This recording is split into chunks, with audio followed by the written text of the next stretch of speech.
you come in with all your, you know, protection and masks and stuff, and the director is good at taking those off.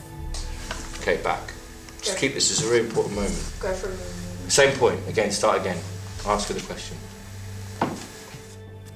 I think it's interesting to be working in a kind of drama theatre environment as a director and then directing, because I guess a lot of if people are directing all the time, that's what they're doing, whereas I kind of don't do that all the time, and so I'm constantly kind of evaluating new practices and practitioners and reading more stuff about them to teach, so that always changes what I do. It always adjusts it slightly, or I kind of have a different sense of what I think characterisation is or what might work. So I'd rather everything just happened like it was happening for the first time. You don't have a formula. Yeah, and that just means that actors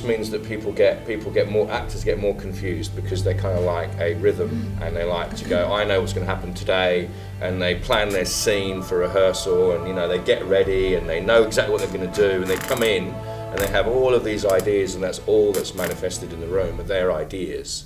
And there's not a lot of room for a director to get in there, because they've kind of made some decisions, and then you end up debating those decisions with them, rather than they don't know what they're going to do, they have no idea, they haven't really kind of had time to, they haven't been able to prepare then, and so they come in a bit more vulnerable. Everything is, you can try lots of things, and things are disposable, which means if it doesn't work, it's like, oh, it's okay. It's not like you know, it's not the end of the world. Yeah, you don't have to be sort of precious about it. Dalip is very provocative, so he will just push you, like as an actor and as the character, to question what you're doing. So he'll go, well, why did you say that? Why are you saying that? And it's like, well, I don't know. But then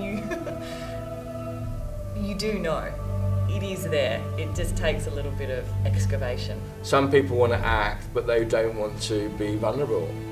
And the problem with that is just that they might technically know what or understand something, but if you're properly working with it, you have to make yourself vulnerable, and especially with a play like this. I mean, this play involves really kind of big emotional conflict, and it's questioning our kind of principles and our trust and all of those human things. So it's really interesting. So we're engaging in this conversation about what makes people betray each other, what makes people fall in love, what makes people need each other, why are people not dealing with their past, you know, how much of their past coming up in front of them, what motivates you for revenge, you know, how much you want to hurt people, punish people, you know, all for your own agenda. And you know, so it's cynical, but it's also very honest to play, and it's funny because of its honesty. And I think people will relate to all of those questions, however old they are, because they'll understand relationships.